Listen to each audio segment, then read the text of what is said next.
लावून जीवाला घोर मनगटी जोर मराठी पोर लढाया पुढती.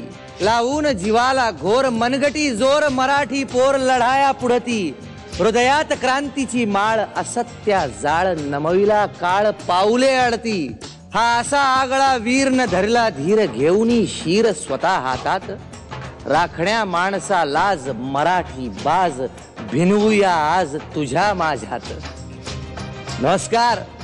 या भव्य दिव्य रंगमंचावर केसरी सोबत मराठी पाऊल पडते पुढे या आगळ्या वेगळ्या कार्यक्रमाचा सूत्रसंचालक मी जितेंद्र जोशी सर्व प्रेक्षकांचं मनापासून स्वागत करतो. सगळ्यांना मनापासून मानाचा मुजरा करतो.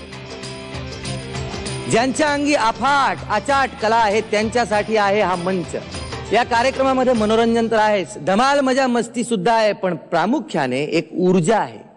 अशा कलावंतांची ज्यांनी आपलं आयुष्य कलेसाठी वेचलेलं आहे, आपल्या अंगातलं हुन्नर वाढवण्यासाठी रात्रीचा दिवस केला, दिवसाची रात्र केली, अशा लोकांसाठीचा आहे हा मंच. हा मंच आहे महाराष्ट्रातल्या कानाकोपऱ्यात लपलेल्या अस्सल कलावंतांचा मेळावा. इथले स्पर्धक जे आहेत ते थोडेसे वेडे आहेत, हुशार आहेत, टॅलेंटेड आहेत, कलाकार आहेत, आगळे वेगळे कलाकार. आणि अशा कलाकारांचं परीक्षण करण्यासाठी तितकीच महत्वाची व्यक्ती असते, ती म्हणजे परीक्षक. आपले परीक्षक कोण आहेत? एक अशी व्यक्ती जिचा छंद आहे स्वच्छंद, जिची लय आहे वेगवेगळ्या लयी, कधी द्रुत, कधी विलंबित, कधी मध्यलय.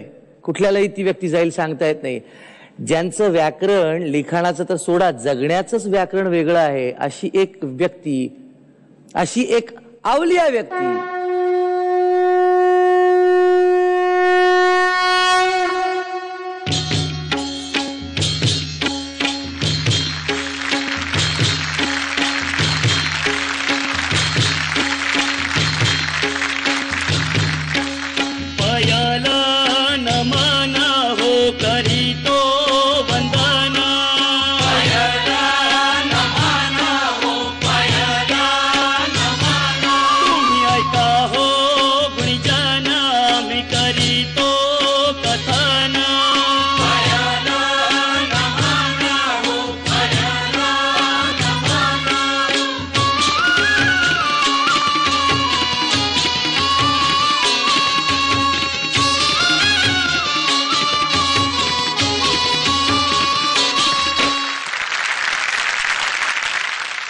मला तुम्हाला विचारायचंय मकरंद सर की तुमचा काय दृष्टिकोन असणार आहे या स्पर्धकांकडे बघताना?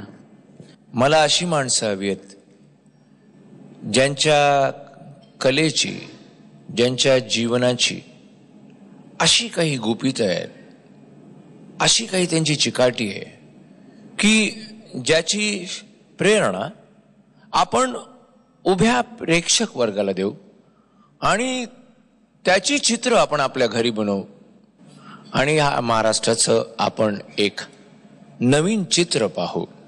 आणि त्यासाठी माझ्या मते रंगीबेरंगी पुरवणींची आवश्यकता नाही, त्याच्याही पलीकडे माझ्या मते तो महाराष्ट्र असेल जो या स्पर्धेत असेल.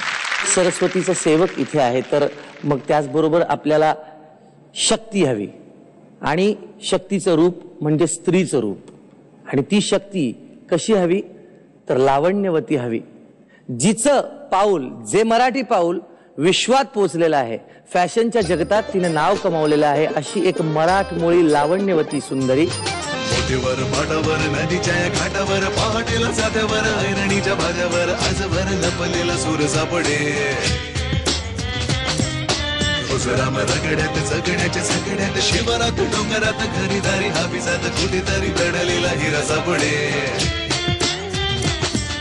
सागराने धैर्य दिले आणि शिवबाने शौर्य दिले. कुठं बघ तुला आता मागे नाही हटायचे, अवघड शिखराला आता आहे गाठायचे. जाऊ चल आता नव्या क्षितिजाकडे. सहकार नगर पुणे 9 इथे वाढलेली आणि नुमवी प्रशालेत शिक्षण घेतलेली अशी एक मराठमोळी कन्या आपल्यामध्ये उपस्थित आहे, जी आपली परीक्षक असणार आहे. मुग्धा, तुझी काय अपेक्षा आहे या कार्यक्रमाकडून?